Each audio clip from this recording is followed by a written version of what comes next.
Hi folks, today we're out here with my SOTA Arms upper and Anderson lower, and we're going to do some patterning tests, kind of see how this ammo patterns.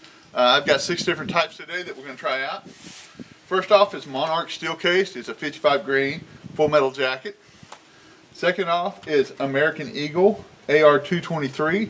This is also a 55 grain full metal jacket. Next up is IMI, which is Israeli Military Industries. This is also a 55 grain full metal jacket. My next one up is MFS, and this is a 62 grain soft point in a zinc plated steel case. My next one will be a 223 rim by BPU. This is also a 55 grain full metal jacket.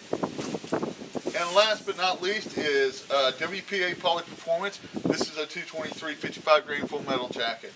We're going to shoot these out at 100 yards, and we'll kind of see what kind of pattern we have. Listed below the video will tell you which brand it is. So stay tuned, let's see which one's patterned the best.